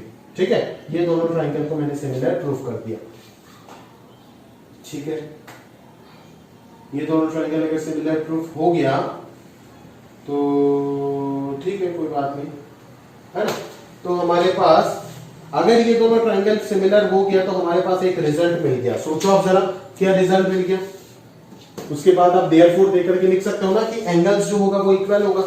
Angles equal होगा ही नहीं होगा, that is angle B is equal to angle Q मिल गया, फिर angle B A D is equal to angle Q P M मिल गया। मिला ही नहीं मिला, इतना सब दो चीज मिला। सिमिलरली अगर यहाँ पे 2BD ना लिख के मैं 2CD लिखता और यहाँ पे 2MR लिखता तो ये दोनों ट्राइंगल भी सिमिलर हो जाता। अगर ये दोनों ट्राइंगल सिमिलर है तो मुझे क्या मिलता है, एंगल सी एंगल आर के इक्वल, और angle C A D is equal to angle क्या मिल जाता, आरपीएम, एंगल आरपीएम। अभी बस कुछ नहीं, इन दोनों रिलेशन को जोड़ दो तो angle BAD plus angle CAD क्या हो जाएगा, एंगल ए हो जाएगा, और एंगल क्यूपीएम और आरपीएम मिलके आरएमपी नहीं आरपीएम होगा, क्यूपीएम और आरपीएम मिलके क्या बन जाएगा, एंगल पी बन जाएगा। तो angle A is equal to angle P हो गया, angle C equal to angle R हो गया, angle B equal to angle Q हो गया। तो अल्टीमेटली एबीसी और पीक्यूआर जो है वो भी क्या प्रूफ हो गया, सिमिलर प्रूफ हो गया। समझ में आ रहा है। तो एकदम सिंपल प्लेटफॉर्म है, इतना कुछ डिफिकल्ट वाला सेक्शन नहीं है, आप आराम से कर सकते हो। थोड़ा बहुत सोचने से सारे प्रूफ जो है वो हो जाता है। बेसिकली मैं बार बार आपको बोल रहा हूँ कि ये तीनों जो बेसिक रिलेशन है उसी के आसपास जो है वो पूरा प्रूफ जो है वो घूमता रहेगा। ठीक है, तो अगर क्राइटेरिया आपका क्लियर है उसका स्टेटमेंट, तो प्रॉपर्ली क्वेश्चन जो है वो आराम से आप सॉल्व कर लोगे। ठीक है, बट क्वेश्चन को जब लिखोगे पेपर में, आपके कॉपी में, वो आप अच्छे से लिखना। और अगर किसी भी प्रकार का लिखने में कोई भी तकलीफ हुआ या फिर लिखने के बाद थोड़ा सा कंफ्यूजन हो रहा है, सर से चेक कराना है, तो बेफिक्र होकर कभी भी मुझसे फोन कर दीजिएगा, कभी मैसेज कर दीजिएगा। मैं जब भी अगर फोन करते हो साथों साथ अगर नहीं पिक कर पाता हूँ बाद में घुमा के करूंगा, अदरवाइज मैं अगर साथ में जवाब दे पाऊं तो उसी वक्त मैं आपको जवाब दे दूंगा। ठीक है, या फिर आप मेरे को मैसेज कर दीजिएगा, है ना। तो इसी के साथ साथ हमारा 4 क्वेश्चन हो गया। अभी देखते हैं 5 और 6। तो चलिए स्टार्ट करते हैं। अभी हमारा और रिमेनिंग 2 क्वेश्चन देख लेते हैं एक बार। क्वेश्चन नंबर 5 में क्या बोल रहा है देखो, sides AB and AC and median AD of A triangle ABC are respectively proportional to sides PQ, PR and median PM of another triangle PQR. Show that ABC is similar to PQR. चलिए same ही question है, इसी की तरह ही है, but क्या बोला है, पहले यहाँ पे PQ एंड QR बोला था तो अभी PR बोला। ठीक है, तो यही डायग्राम रहने देते हैं, है ना, और इसको इरेज कर देते हैं। चलिए देखते हैं।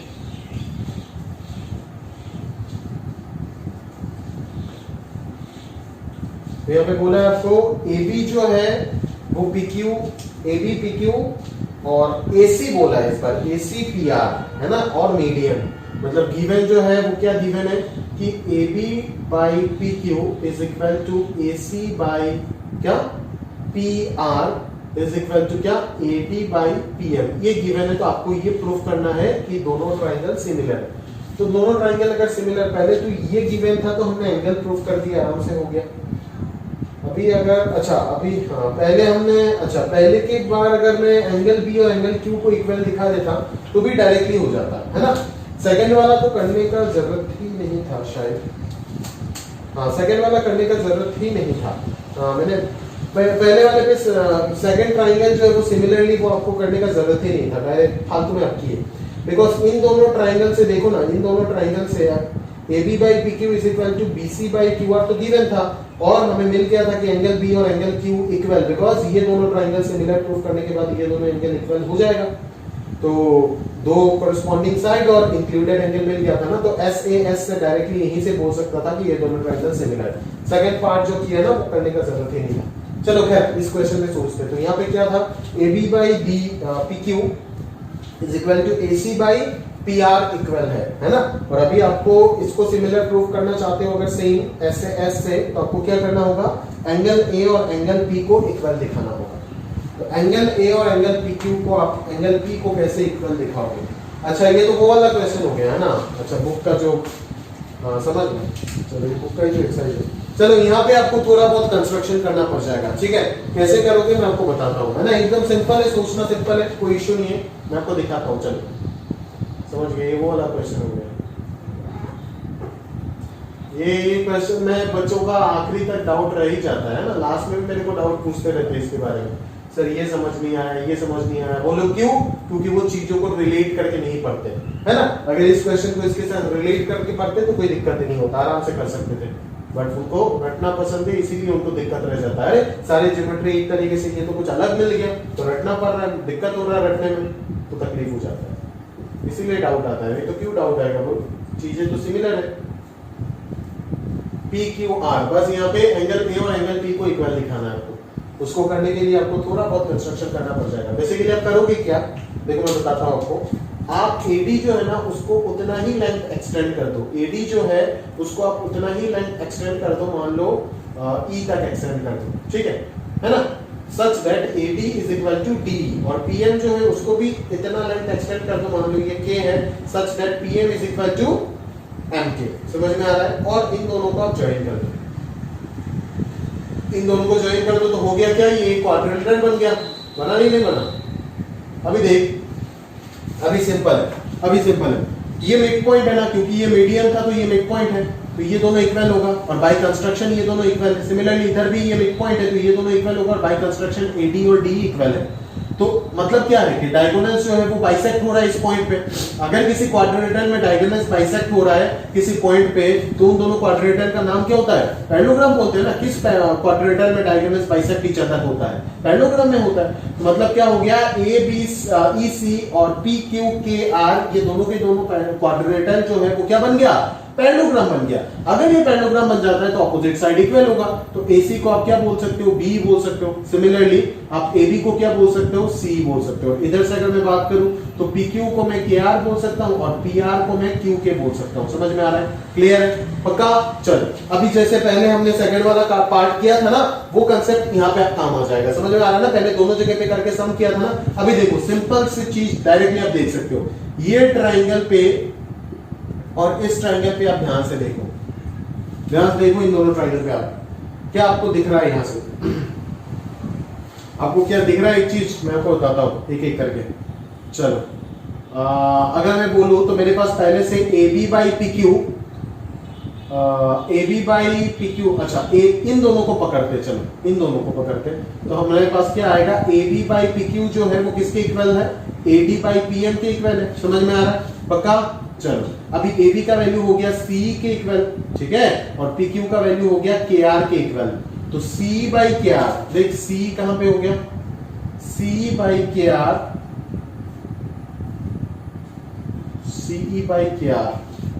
अच्छा, इसको पकड़ने से नहीं होगा, AD और PM को पकड़ने से होगा क्या, नहीं होगा,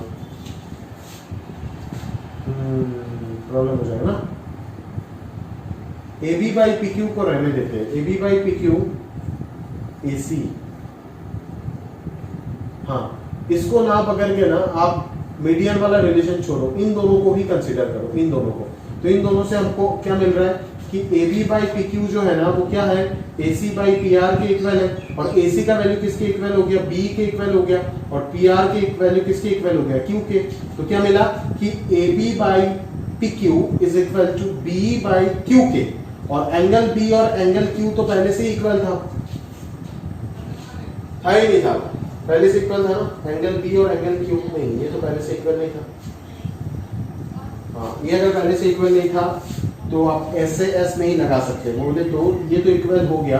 अच्छा ये डायरेक्टली बोल सकते हैं ना AB बाई PQ जो है वो तो AD बाई PM के इक्वल है, AD बाई PM के इक्वल है ना, AB बाई PQ तो AD बाई PM के इक्वल है। और इधर मैं ट्वाइस कर देता हूं ना, तो इस ट्वाइस AD की जगह पे क्या आ जाएगा, बोल ट्वाइस AD की जगह पे आ जाएगा AE और ट्वाइस PM की जगह पे आ जाएगा PK। तो देखो क्या हो गया, AB by PQ is equal to B by QK is equal to AE by PK, AE by PK। तो कॉरेस्पॉन्डिंग साइड इक्वल हो गया, मतलब ये दोनों ट्रायंगल क्या हो जाएगा, सिमिलर हो जाएगा। अगर ये दोनों ट्रायंगल सिमिलर है तो कॉरेस्पॉन्डिंग एंगल्स भी इक्वल होगा, मतलब इस एंगल को इसके इक्वल बोल सकता हूं। सिमिलरली आप क्या करोगे, इन दोनों ट्रायंगल को भी सिमिलर दिखाओगे तो आपके पास क्या आ जाएगा, ये दोनों एंगल भी इक्वल आ जाएगा। फिर दोनों इक्वेशन को सम कर दोगे तो ये एंगल इसके इक्वल मिल जाएगा। और आपके पास था क्या पहले से, AB by PQ is equal to AC by PR तो पहले से ही था, और इंक्लूडेड एंगल बिटवीन देम भी इक्वल हो गया। तो by SAS similarity criteria finally ये कंक्लूड कर दोगे कि ABC जो ट्रायंगल है वो PQR ट्रायंगल के साथ क्या है, सिमिलर है। तो कुछ इसी प्रकार से आप एक पैरेललोग्राम का छोटा सा कंस्ट्रक्शन है जो आपको समझना है, और उसी के हेल्प से आप इस चीज को इजीली प्रूव कर सकते हो, है ना। इतना भी डिफिकल्ट नहीं था, खुद से भी सोच सकते हैं, कोई इशू नहीं है ना। थोड़ा सा अगर टाइम इन्वॉल्व कर देंगे तो आराम से अपन खुद से इस चीज को निपटा सकते हैं, ठीक है। तो चलिए आगे देखते हैं। नेक्स्ट क्वेश्चन में बोल रहा है if AD and PM are the medians of triangle ABC and PQR, triangle ABC and PQR, वही मीडियन वाला कंसेप्ट है, ABC एंड PQR। कौन कौन है मीडियन, AD और PM, ठीक है। वो यार दोनों ट्रायंगल सिमिलर है, दोनों ट्रायंगल अगर सिमिलर है तो क्या होगा भाई, AB बाई PQ किसके इक्वल हो जाएगा, AC बाई PR के इक्वल हो जाएगा, और वो चीज BC बाई QR के इक्वल हो जाएगा। समझ में आ रहा है ना। चलो तो मुझे प्रूफ करना है AB by PQ is equal to AD by PM proof करना है, AD बाई PM प्रूफ करना है, ठीक है, ठीक है। अगर ये दोनों ट्रायंगल सिमिलर है तो मैं ये भी तो बोल सकता हूं ना कि एंगल B और एंगल Q इक्वल होगा। ये तो सिंपल हो गया, क्योंकि अभी देख तू BC के जगह पे क्या लिख सकता है, ट्वाइस BD लिख सकता है, और QR की जगह पे ट्वाइस QM लिख सकता है। तो ये होगा BD बाई QM हो गया, हो गया नहीं हो गया। तो आपको क्या मिल गया, AB by PQ is equal to BD by QM, AB by PQ is equal to BD by QM मिल गया, and included angle between them तो इक्वल हो गया ना। तो बाई SAS सिमिलरिटी क्राइटेरिया हम क्या बोल सकते हैं, ये दोनों ट्रायंगल सिमिलर हो जाएगा। और अगर ये दोनों ट्रायंगल सिमिलर है तो AB बाई PQ जो है वो तो AD बाई PM के इक्वल तो होगा ही ना भाई, AB बाई PQ और AD बाई PM तो इक्वल होगा ही ना। तो यहीं से तो प्रूफ हो गया, ये तो एकदम सिंपल ज्योमेट्री है। समझ में आ रहा है। तो बोले तो सबके बीच में अगर मैं देखूं तो यही वाला थोड़ा सा कंस्ट्रक्शन का जरूरत था, इसमें थोड़ा सा ध्यान रखिएगा, इसमें बच्चे डाउट पूछते रहते हैं आखिरी तक। समझ में आ रहा है ना, थोड़ा सा अच्छे से प्रैक्टिस कर लीजिएगा। बाकी जो पूरा चीज है वो आप आराम से अप्लाई कर सकते हो। अभी मैं उम्मीद करता हूँ कि पूरा सिमिलरिटी ग्रिप जो है वो आपके हाथ के मुट्ठी में होगा। अभी आप सिमिलरिटी के कोई भी क्वेश्चन सीट से कर सकते हो, ठीक है। तो इतना सब चीज जो है वो आप अच्छे से प्रैक्टिस कर लीजिएगा, प्रॉपर्ली अपने नोट्स को बनाइएगा। और NCERT 6.3 तक आज का लेक्चर नंबर 2 खत्म हुआ हमारा, और उसके बाद NCERT 6.3 तक एग्जाम्पल एक्सरसाइज सारे चीज आपका होमवर्क है, प्रॉपर्ली इन चीज को निपटाइए। और निपटाने के बाद अगर किसी भी प्रकार का कोई डाउट है तो सर के साथ डिस्कस कीजिए, सर आपको सॉल्यूशन बता करके देंगे। जहां पे भी आपको किसी भी चीज अगर समझ में नहीं आता है वीडियो में या फिर NCERT के कहीं पे भी अगर कोई भी डाउट रह जाता है तो मेरे को बोलो, अपन डिस्कस करके देते हैं, ठीक है। तो ये सेकंड लेक्चर खत्म हो गया। थर्ड लेक्चर में हम एरिया रिलेटेड सिमिलर ट्रायंगल्स के जितने भी थ्योरम्स है उसके ऊपर जो भी क्वेश्चन है वो बातचीत करेंगे। और उसके बाद फोर्थ लेक्चर में पाइथागोरस और NCERT के आपका ऑप्शनल को डिस्कस करके इस चैप्टर को खत्म कर देंगे विद इन 4 लेक्चर्स, ठीक है। तो इसी के साथ साथ हमारा कहानी जो है वो पूरा निपट गया। आज का लेक्चर जो है वो हम यहीं पे समाप्त कर रहे हैं, है ना। और प्रॉपर्ली पढ़िए, आपका नेक्स्ट वीक टेस्ट भी है ना। अच्छे से प्रिपरेशन कीजिए, तैयारी कीजिए, है ना। और जो भी अगर किसी भी चीज में कहीं पे भी अगर समझ नहीं आता है और कहीं पे डाउट बाकी रह जाता है तो आप मेरे को काइंडली बोल दीजिए, मैं समझा दूंगा, ठीक है। तो आज के लिए यहाँ तक रखते हैं।